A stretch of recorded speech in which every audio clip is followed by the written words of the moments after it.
This afternoon, we are privileged to have with us Shri Ajit Doval, National Security Advisor, to deliver the Sardar Patel Memorial Lecture 2018 on the topic, Dream India 2030, Avoiding the Pitfalls. I now invite Dr. A. Surya Prakash, Chairman, Prasar Bharati Board, for the welcome address.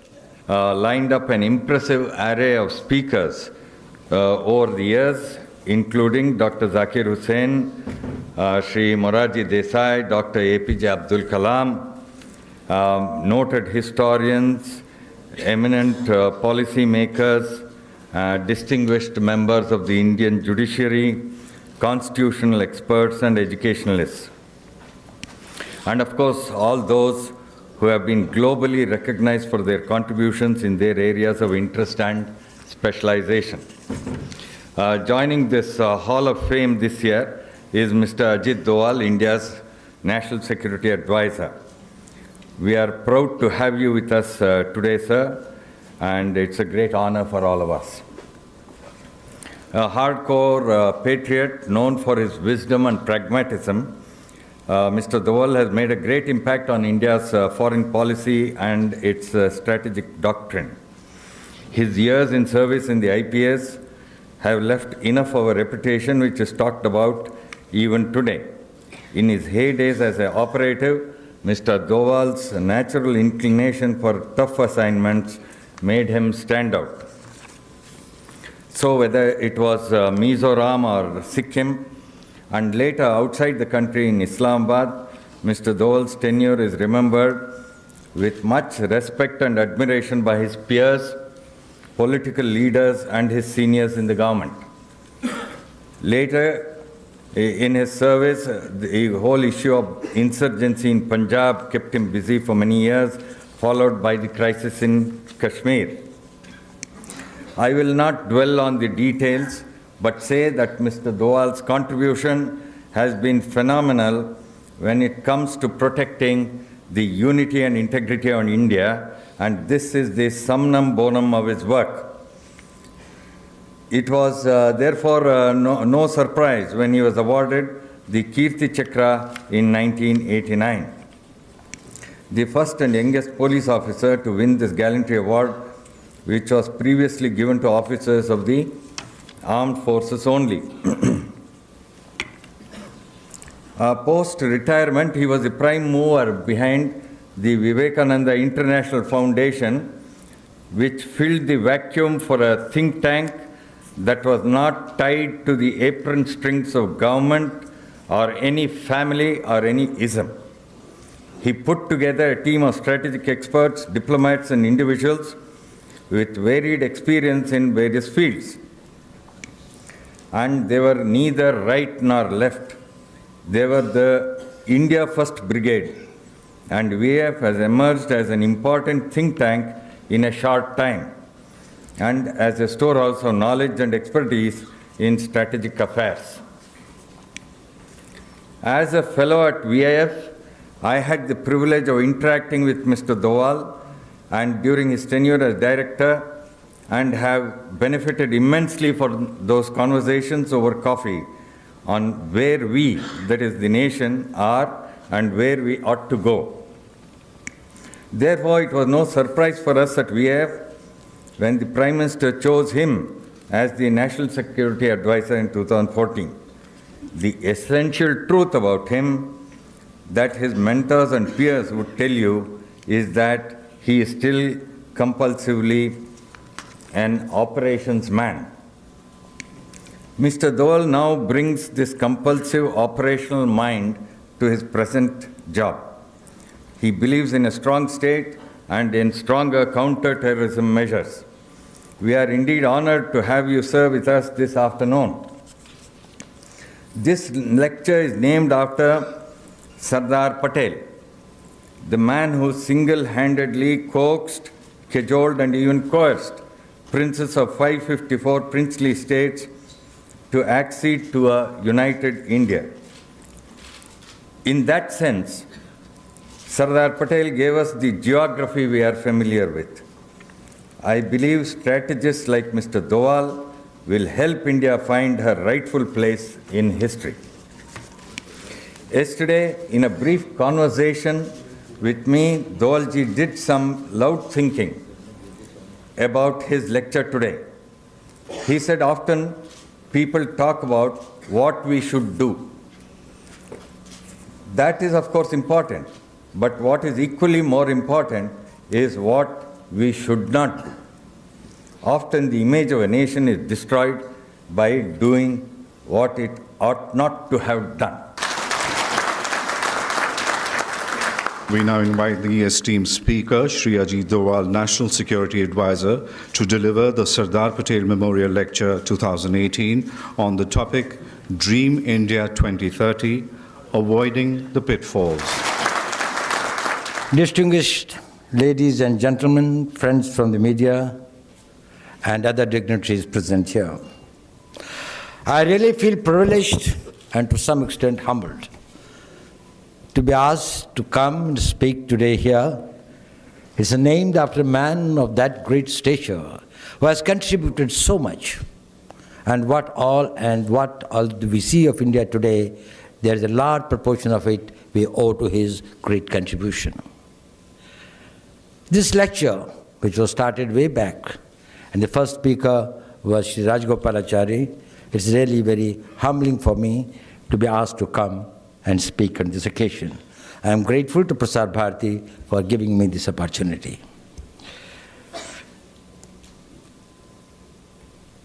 There is no doubt, and there is plenty that has been said and talked about Sardar Patel, about his great contribution, about his unifying the country. But on top of it, he was a great visionary. He was a visionary who in his time could think beyond his time that what all could go wrong if he does not take those steps which he did. Probably within his own lifetime it would not have mattered. If India's sovereignty was not established throughout its length and breadth, but beyond his time they might have been a source of a great national degradation. He brought this country together. When we envision the future, actually there are two components involved in that. The dream of the future. One is that you look into the time span ahead of you, based on an empirical knowledge or experience of the past. You think not only about your generation, but the generations that are going to succeed. And then you also have a direction to that vision. Without a direction, probably a vision doesn't mean anything. So in the nation building, the function of vision is very important. It is just like the role of a radar in any missile or in any super aircraft that we use today. And this visionary or this vision is not something which stops with a man or which stops with a generation. It has got to be a continuing thing. A nation which aspires to be great, we want everyone there to have a vision. And that makes the larger national vision. I do not know how many of you would be able to recall what China looked like in late 70s. It was much backward than India. It hardly had any defense industries. It had a very low technological base. We had a setback in '62, but that notwithstanding, India was much ahead of it.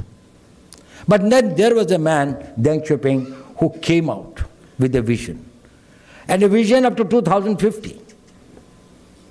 And in that vision, he said that, well, how China has to emerge as a major power of the world. What all it should do, that by 2010, it is able to become the major economy of the world. What it should be do, that is able to become the industrial power by the end of last century. How is it able to become a major military power by 2020? Why it should avoid all major military conflicts up to 2050. It has to become the world global leader. Now that was the vision which changed China. Today, the world is excited about India. You see the statements of the leaders, the academia, the strategic thinkers, international institutions, global media, it's all full of the possibilities and promise of India. The India is at the threshold of a great journey ahead. Probably, the excitement is not only because they wish India very well, but because in the rise of India also lies the vested interest of the world at large. India as a pluralistic, free democracy, its rise means many things to the world. The question, which is another question which is very important, is unlike when the China's rise came through, the question was always asked and is still asked, will China's rise be peaceful? Nobody is asking this question about India. One question is, of course, asked at times, will India make it or still lose the opportunity? Because they thought that such turning points came in India's long journey many times over. And why do they think that India this time can make it? Why this entire mood of euphoria? Why the world is so much upbeat? Of course, one of our biggest strengths is our stable, democratic, constitutional polity. Our open, pluralistic society governed by the rule of law. But what has added more to that is our emerging as the fastest growing major economy. Our demography, our youth bulge, India is going to continue to remain the youngest nation of the world till 2065. So we've got a long time when the world will be having its major workforce and the youth power coming from this country. But the most important thing has been the dynamic leadership that Indian polity has been able to throw up. A government which had come with an absolute majority and has been able to change the course of its growth and development. The world view that by 2030, India will be the third largest economy is not disputed anymore. That it will be an economy 11 trillion plus. It will be the third power after US and China. It will also have a military power, which probably will be one of the most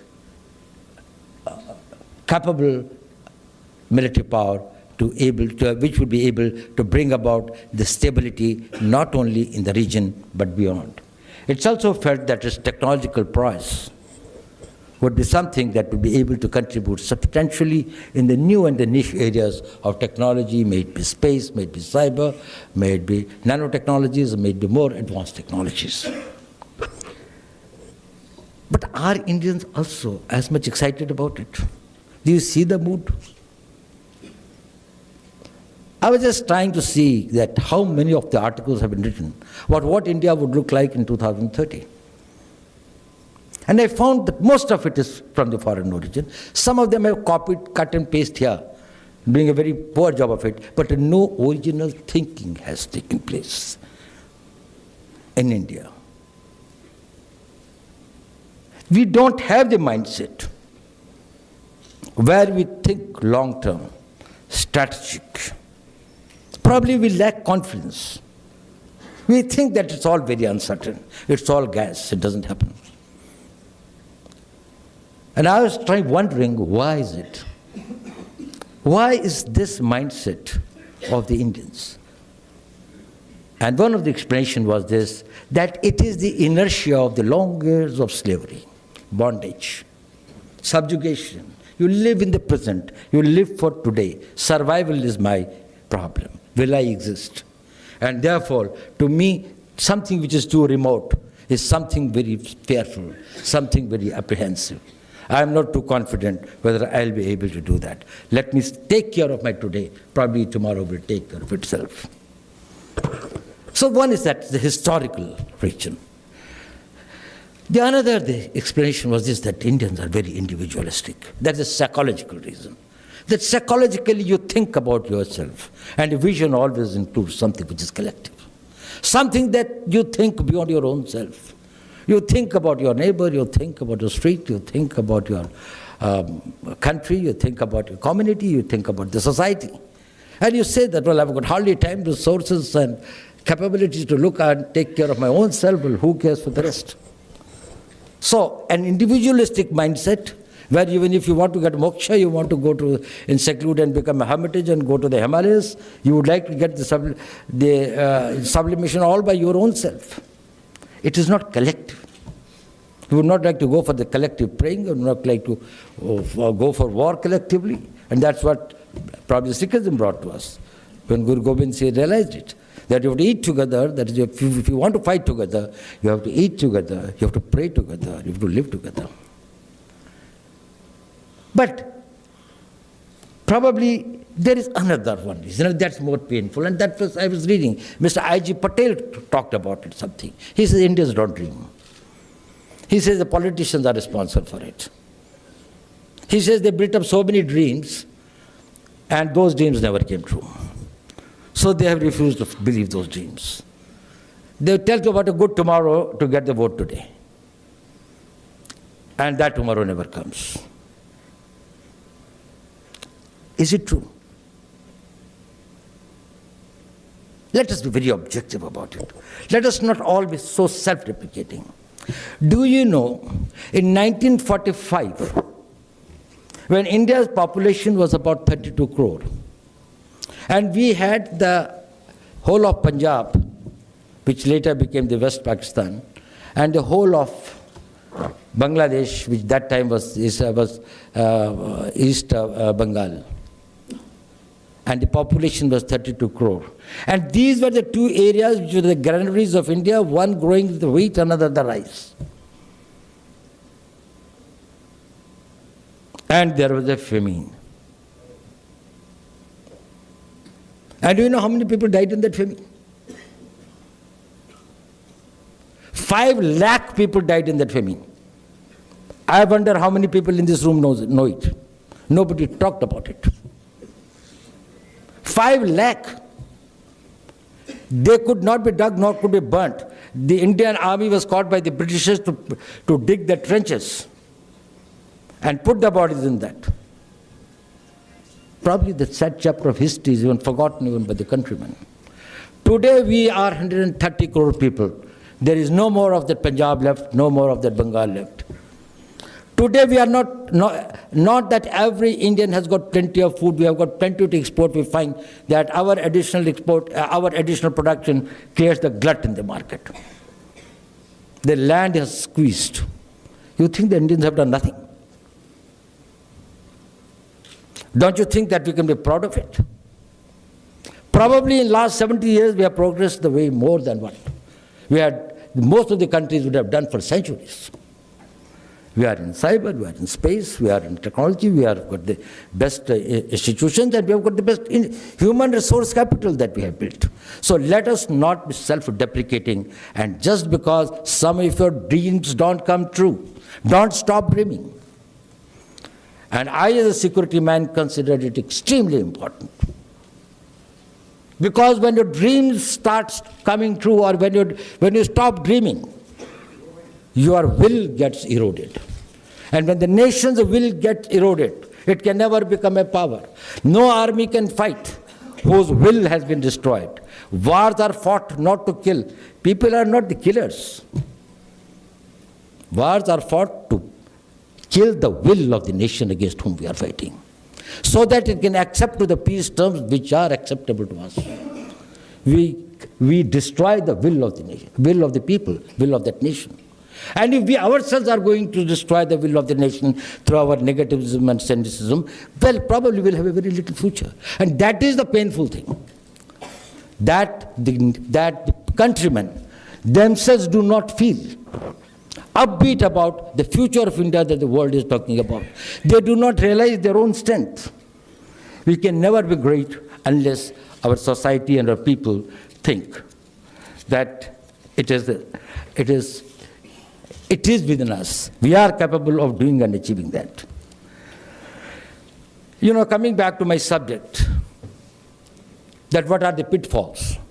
What are the possible minefields that we should avoid? The first thing, avoid anything, counter anything, fight anything that erodes the national will. Build the will of the nation, and this nation will get built itself. There are plenty of forces, more within than outside, who probably are bent upon eroding the will of the nation. We are very fortunate that in the last 4 years or so, the country's national will has been aroused. They feel proud of the various new initiatives that have been taken and successfully been displayed. Yes, all these new experimentations, reforms and others are exothermic exercises. They create heat, they generate heat, so they create pain. No country can become big or great without experiencing some pain. We have to make some sacrifices for the coming generations. Don't forget that our past generations, who probably never lived to see the fruits of independence and the freedom, probably had made many sacrifices. Is it something that we cannot do in case there are certain hardships? These are the hardships that will ensure that your children and your grandchildren tomorrow will be able to live and breathe in a country where India is much more respected, India is much more powerful, India has got a much greater destiny. I think if somebody asks me what is the greatest contribution or what is the greatest achievement of India in the last few years, I will say that India has started realizing its strength, realizing its might. And that has started building up its national will. And this national will is reflected when we are able to take strong positions both within and outside the country. When we are able to follow our independent foreign policies which are in the best interest of our country, even when it comes to the major power relationships. We are here to serve the Indian interest, and we can do it with confidence. But it requires the national will and will of the people. So I think the first pitfall that we have got to avoid is that we should not allow this national will to get eroded. But there are some other reasons also why I decided to talk on this. And that's what I was telling Mr. Surya Prakashji yesterday. One reason, of course, is that a lot has been said about do's. Right from our childhood, we are taught, ऐसा करो, ये अच्छा करने से होता है, ये खाने से सेहत अच्छी होती है. There are a lot of things that what you should be doing. So there are a lot of people, poverty elevation होना चाहिए, urban development, you should have better food, better health, better roads, and all of them are extremely important. They have got to be there. So since plenty has been said on that, I said I will not talk about that. There's a lot of it already available. The second thing is, cost of negatives in life, at least in the security sense, is much higher than the dividends of the positives. If I do 100 good things in life, but if I lose one battle, probably that will be detrimental to the entire other major tactical victories that I might have fought, that I might have gained. You make your entire life and sacrifice it for building up a career, for building up a name, for building up a brand. And one mistake you do, and it neutralizes everything. So the negatives are more important. Don't underestimate that. Nations have failed more often, not because they failed to do the right things, but they did something which was wrong. Of course, there's one personal reason also. But how many of the men in this room are married? How many? Please raise your hands. Do you know what is the biggest contribution of your wife in your life? They prevent you from making mistakes.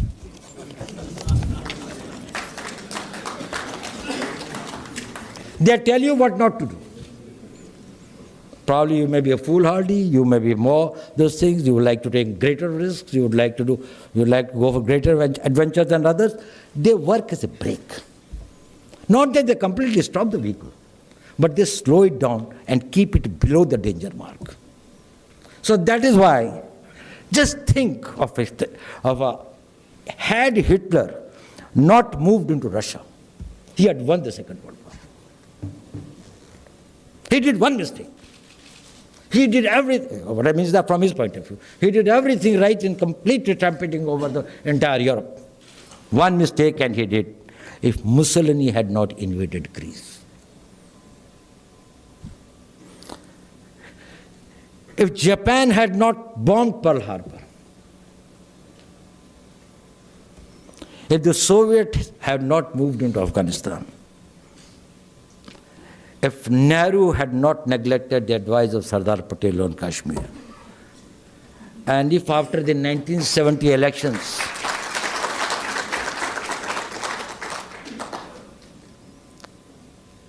after the 1970 National Assembly elections in Pakistan, Awami League, which had the largest number of seats, absolute majority, they would have allowed Mujibur Rahman to become the Prime Minister. There would have been no Bangladesh. One mistake. So avoid the mistakes.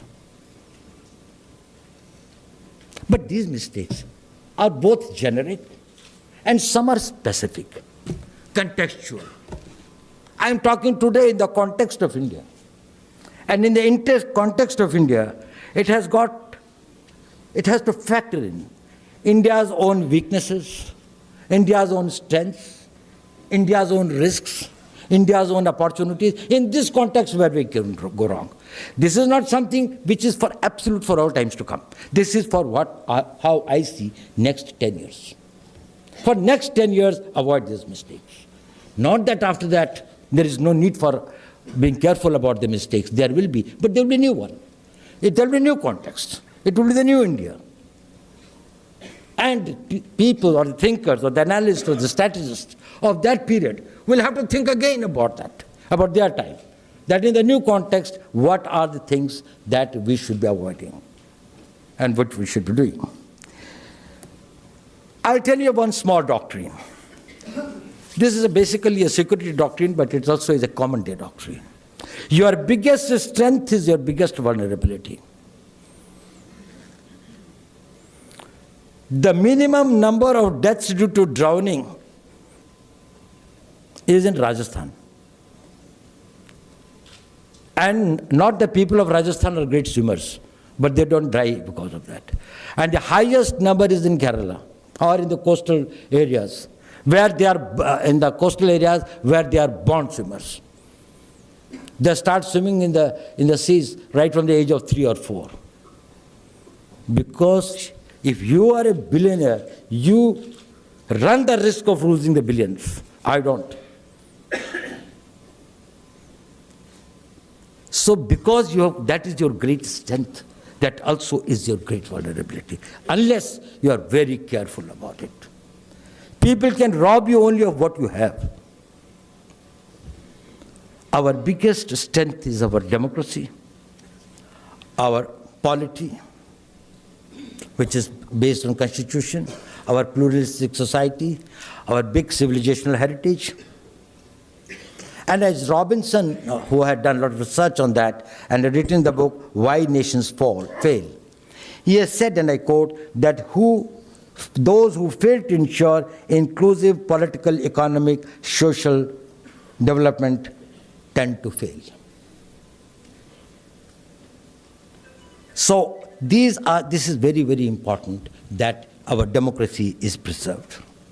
It has got a lot of positives. Our constitution, our institutions, our laws, all this is good. But can this democracy be a weak democracy? Can this democracy necessarily lead us to the vision of 2030? Yes, it can. if we are able to avoid certain things. And that is what I would like to share with you. Since it's our biggest strength, it also has got some inbuilt vulnerabilities. One is this, that it can become a soft power. Weakened democracies can tend to make a country a soft power. And India cannot afford to be a soft power for next 10 years. It has to become a soft power with the ingredients of all soft power, but also the hard power. Because it will be compelled to take hard decisions. And it becomes soft power when you have to make compromises.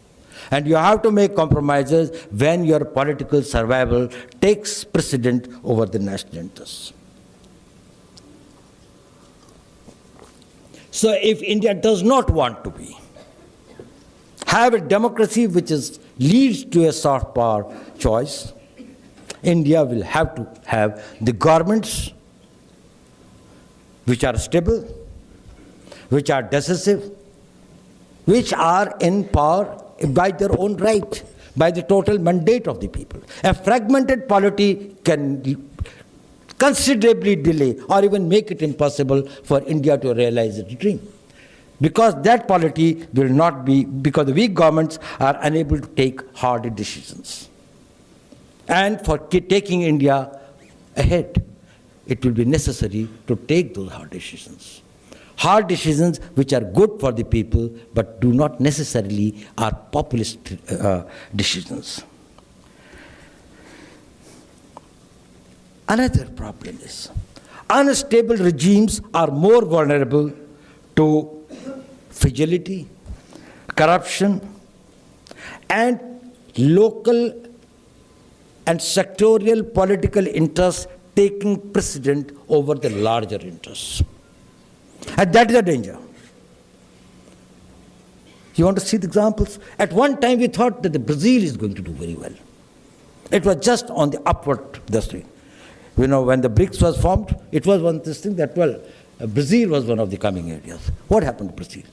Went very well under the Lula's regime and others. And then suddenly the politics started getting fragmented.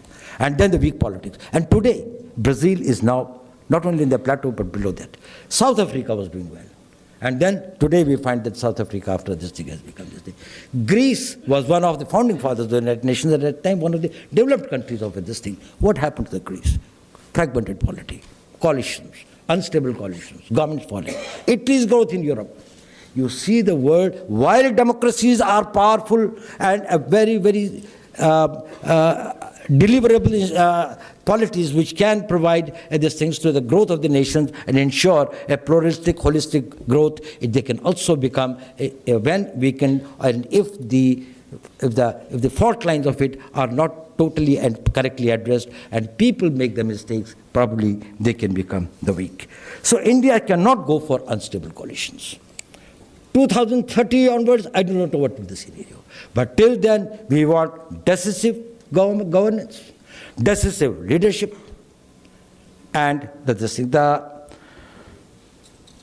second point I want to say is that don't mistake democracy for the ballot box. Ballot box is a mechanism to find out who will make the laws for you and what will be the laws of this country. It is not democracy by itself. The democracy is that the laws which are made by the representatives of the people will be adhered to by all the people and will be enforced with the total strength of the might of the state. If the state is unable or refuses to enforce those laws with the total, they're saying there's no point in having the democracy. What is the point in having those laws that you cannot enforce? What has happened is we think that probably the democracy is over as long as we, either in the executive or in the lawmaking, we have got the people's representatives. We are not governed by the people's representative, we are governed by the laws which are made by the representatives of the people. And therefore the rule of law is extremely important. We should avoid any erosion in the rule of law. And at times I find that there are tendencies that we do not fully understand or estimate. That is, for political expediency or corruption is also a form in which the rule of law is undermined. If a strong India has to emerge, all temptations to undermine the rule of law should be avoided. But there's another danger to the democracies. And now that there are a lot of friends from the media here, I think, it is the power of the false narrative.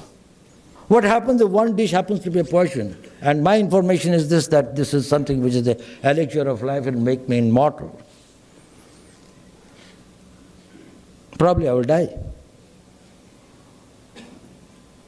Democracy requires people to be enlightened, educated, and informed, but rightly informed and rightly educated. What happens if what is driving you and what is influencing your decision making itself is contaminated? And there is always a possibility of the false narrative derailing the democracy. Today it has expanded manifold because of the technology. And it becomes the responsibility of everyone, every citizen, every man in the media, everyone who speaks, every institutions, every gathering that you go, that erode the strength of the false narrative. It is engineered. I am told that there are agencies who specialize only in this work. I am told that the intelligence agencies have got separate departments which work only in creating false narratives against their adversaries. And they fall into the trap. When I come to the hard power, I think I'll refer to it a little later. When you talk about psyops, or you talk of, do you know how much of an effort was made by the British against the Germans during the Second World War to tell the Germans about how vulnerable they are and how they are going to lose? They spent millions and millions in those days of pounds of doing the disinformation and creating this thing against Hitler. I'm not telling that what they did was wrong, but the fact remains it could influence the think of the person. I think there is a very interesting story in Mahabharat. What happened that after the Battle of Mahabharat was this thing, and then Karna was appointed as the commander-in-chief of the army of Kauravas. He wanted to have a charioteer. So Duryodhana told me, I can't get you a charioteer better than Krishna. He's a god himself. He says, but if I have to fight Arjuna, I have to have a charioteer of his capabilities. That was not possible, but he said, you tell me anyone. So the second best who was available was one King Shailaja of Madra. He actually was a devout of Lord Krishna, but he agreed on Duryodhana's prodding. But he had only one condition. He said that when I am on your chariot, you will allow me to talk to you anything that I want to.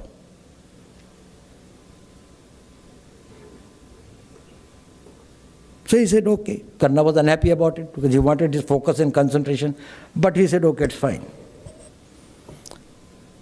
Now this charioteer, when the battle started telling that, well, Karna, you are bound to die. You can never win. They are so powerful. Even the god is on their side. But he meticulously did what Karna wanted him to move his chariot into the. He did everything, but he continuously in his ears were trying to demoralize him. He got fed up with this, that finally when the chariot came face to face with that, he said, leave my chariot. But he said, well, you have to die even whether I leave or I don't leave, and that is the time when probably their ultimate phase of this thing comes. So this power of the false narrative is something which can be very, very debilitating on the destiny of a nation. We are used to some loose talks, irresponsible talks. We think it doesn't matter, because that is only minor entertainment that we have got. The reputations of others, the honor and this thing of others. You erode the faith of everyone in whatever he has got a faith in. If I have got a faith in something, you create an environment in which my faith is shaken in that. If I'm loyal to my leader, you create this doubt in my mind that my faith has got this thing like that. You do not know. The nations have to be built. It has got to be an impeccable faith in our constitution, in our law, in our systems, in our judiciary, in everything.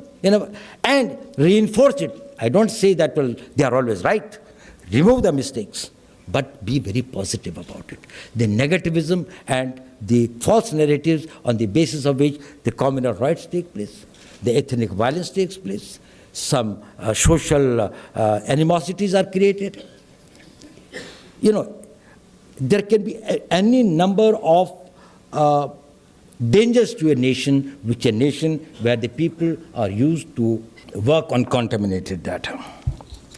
I think the second sector of our strength comes out of our economy. And Indian economy, I think, is one of the biggest source of our strength today. The world recognizes us as the world's fastest growing major economy. And as I said, by the 2030, we will be 30. But will it be? Or can it go wrong? It can go wrong. And if you want that it shouldn't go wrong, there are certain things that we should avoid.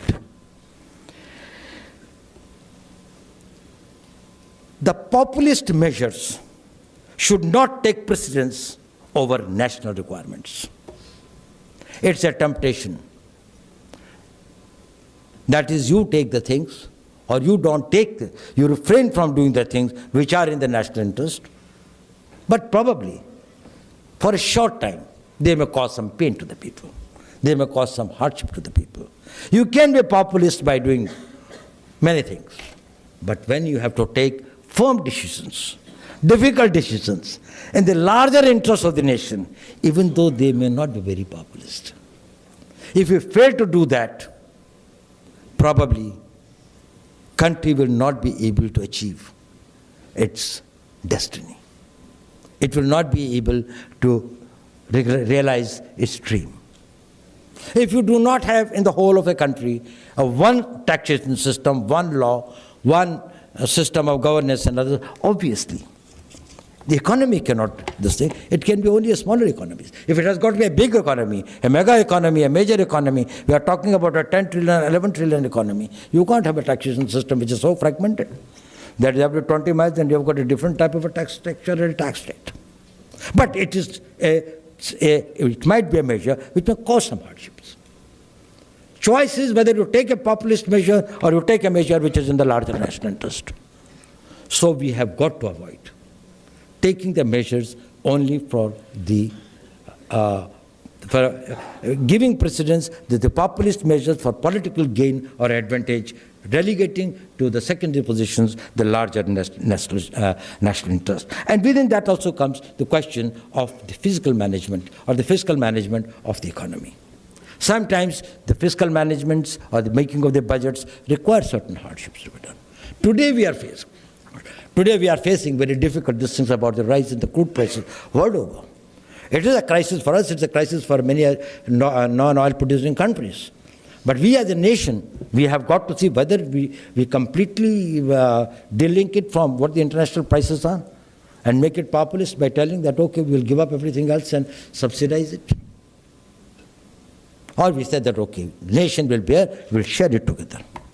This is a phase, it has come, it will pass off. It is not within our competence that this thing come. Probably, it may take another 6 months, it may take another 8 months, probably it will stabilize.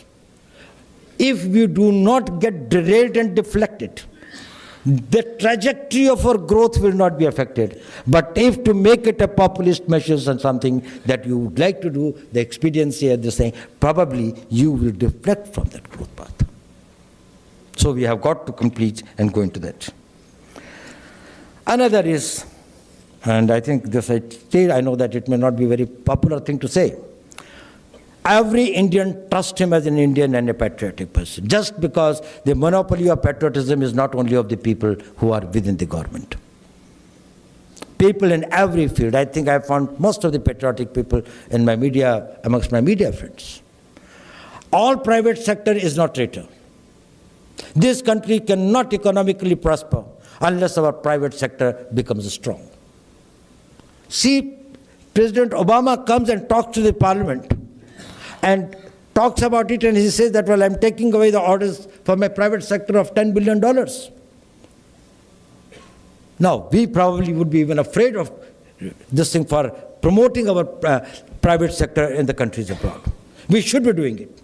And Indian corporate getting all over the world probably is something to our advantage. See how much China is trying to do that, and every other world with this thing. We had developed a mindset that probably if we are doing that, corruption is involved. No, corruption is not involved. Indian government has got too many things, but Indian government is not a business house. It cannot be a corporate house, it cannot supplement them. And we cannot have big Indian corporate houses unless capital formation takes place. And capital formation cannot take place unless the profits are created. And if the profits are not created, capital formation doesn't take place. If capital formation doesn't take place, investments do not take place. If investments do not take place, employment is not created. If employment is not created, the revenues are not created. If the revenues are not created, government cannot pay for its for the expenditure that it has got to do. After all, at the end of it, all the money that we are spending on our army, on our police, on our defense, on our railways, communications, space, this thing, they are very, very expensive things. Where is this money coming from? We can't treat them as enemies. We have to change the mindset. Bad amongst them must be put behind the bars. There should be, hardest rules should be made about this thing, but suspecting everyone and creating an environment where they cannot grow, both within the country and outside India. Then India can rise up to a level. Beyond a level, if it has to rise, then India's business houses and corporate houses will have to grow. See, China is a communist country. And see how much of the Huawei or any of these Alibabas or others, how big corporates they become, and how much the Chinese government has supported them. And China's global domination today, economic domination today, is not because of the Chinese government companies. It is because these Chinese, which are almost the government companies. And that is what we would like, that our private sector companies are almost the Indian government companies. They pursue and perform and promote the Indian strategic interest to that extent that probably we have got the basis over there. And that is what global corporates are doing. And the another is that avoid technological obsolescence. Anything which is based, any industry, any production, anything which is based on the technologies of yesterday, they will have to be weeded out. If we have got to become a big major power, our economy has got to will be the most important plank. And if it has got to be this thing, then it has got to be globally competitive. And it can be globally competitive only in case it is technologically ahead of its time. So we cannot afford to work with the absolute technologies. Now, that will cause some pain. Government must try to reduce that pain. We must subsidize those things who are doing in a very, very conventional way. Otherwise, what will happen is that Diwali, Diyas and Ganeshas made in China will come and will sold here, and the Kumars will be out of production. All conventional and the low-grade these things will not be able to withstand the global competition. So this technological obsolescence is this thing. And I must say, the government's digitalization program is a big game changer. The way the present government has tried to see that make the technology powerful, to make the technology powerful, get at the roots. If you digitize the whole thing, you computerize the thing, you are able to have the big data, you are able to have the big data management, you have the artificial intelligence, the future production, the future these things will be in the when they are controlled and they are perfected by this thing that you are able to control it and you are able to manufacture and you are able to improve your production, you are able to market it globally through the power of the cyberspace. Hard power. Whatever you do, you know, India today is now economically this thing sixth now that it has taken over France. But in the overall terms of the power rating, India stands at numbers 15, behind much smaller countries like Saudi Arabia or Israel or even Iran and things like that. Why?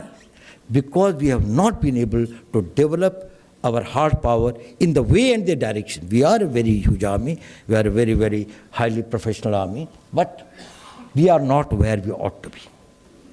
It has got a great importance, and you require the hard power not because you have got any extraterritorial ambitions, but you have got to have that the power of deterrence. That is the power which provides the stability, that provides that steel armor under which your economy, your industry, your human resource development, your people, even your democracy can sustain and survive. In the absence of that power, probably they don't have that armored cover to protect it. And for the hard power, get out of the Indian mindset of centuries, always preparing for yesterday's war. When we started this thing, we thought that, well, somebody had come to this thing with the satraps and we lost the war because our horses did not have the satraps and we were only this thing on the blankets. So we got the satraps. By the time that they had come, they had also got the reins and they had got this thing like that. We were a step behind that. We were ready for the war if yesterday's war had to take place. No Second World War type of war is going to be fought anymore now. There's a new type of war. Wars increasingly are becoming ineffective instruments and cost-ineffective instruments of achieving your political objectives. We are getting into the closets wars through other means. We are fast going towards the fourth generation warfare. Fourth generation warfare will be the warfare against the invisible enemies. It will be the Soviets who will get defeated in Afghanistan, despite the fact that in total power of the hard power, the economic power, the technological power of Soviets were much higher than of the Mujahideens. Or the Viet Congs could probably oust the Americans. So, just because superior weapons, superior communications, superior budgets, larger size of the army will make it winnable is not necessarily true. Not that it's not required, but probably much more is required. And we will have to think in terms of this thing, that what will be the future wars like. They may be the contactless wars. Technology may take over that much. That is something that we should be preparing and heavily investing in seeing how we can do that technological excellence in our warfare. And I think it is these type of the ideas which the new government has tried to form. We have got various things. There's a whole reorganization of the National Security Council Secretariat, where we have got a one vertical only on the science and technology. That is how we built our science and technology capabilities to meet our futuristic requirements. Covert warfare. And covert warfare can take many forms. Now, if you have got to influence a nation, and after you fight a war, so that that country behaves the way you want it, if you can put your government there, or the people whom you would like to be there, that also is like winning a war. If you can use the cyber system to see that in the American government or in the American system, you can do that. At least these type of experiments, whether they succeed or fail today, tomorrow they may succeed. How much of a vulnerability we have got? This is a type of warfare. That is, you can install the governments or make the governments fall by the power of technology. That is the covert warfare. There can be a covert warfare to hit your economy, to deteriorate your labor relations, to influence your media policy, to have the disinformation for disruption, to distinguish cyberspace. Your entire megadata Your entire information that is being now collected and now there is in the big mega platforms. If that is destroyed, the India's lot of asset is destroyed. And then I think one more point which I think what we should be avoiding now is avoid external dependencies. India's dependency in the military hardware, either you have got the full chain or you have got nothing. It's equal. If you have got an electric power this thing from Bhakra Nangal Dam to your house, but only 1 centimeter of a line is cut in Ambala, you will not get a light in your hand. There is nothing as 70% collaboration, indigenization, 80% indigenization, 90% indigenization in defense. Either it is outright 100%. It cannot happen that is, we have got everything of a gun but we don't have the bullet. Or we have got the bullet but we don't have the repercussion cap. Or we cannot have the tip or something like that. We will have to now go for whole complete systems. Whatever we own, we are this thing. And that's how I think the new government, everything, all new platforms that are coming. It has to be 100% transfer of technology. It has to be transference code. We have now become these things, the signatories to, which were denied to us for a very long time, whether it was the Australian arrangement, whether it was the Windsor, this thing, whether it was the missile MCRTP. All these things have been this thing that now India is part of it. We are entitled and we have got the legal this thing, that is we can acquire any technology if we have got the money. If we have got, we don't have to make 100 things, but if we make 100 things, we will make it complete.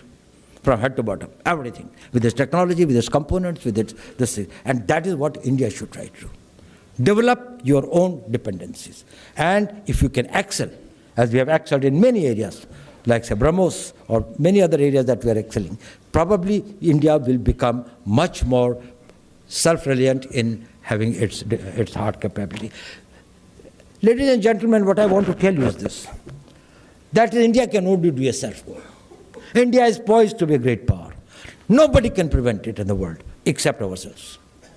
We are the only ones who probably will have to do a lot of hard work to stop it. Stop doing that hard work.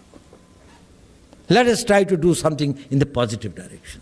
Let us give that cynicism and the negativism and build this nation and take this message to every corner of this country. India will need strong, stable, and decisive governments for the next 10 years. Let there be no doubt about it. To achieve our national, political, economic, and strategic objectives. It cannot be a fragmented government. It has to be decisive. Weak coalitions will be bad for India. Democratic institutions must be strengthened. Rule of law must be adhered to with total commitment, with religious commitment, and countering the false and malicious propaganda should be taken on a war footing. Don't underestimate the strength of the false narrative. Sardar Patel envisioned a great India. If we want to make that great India a reality, we all have to put our heads and our hearts together, our efforts together. Thank you very much. It's just an hour, and so I've completed.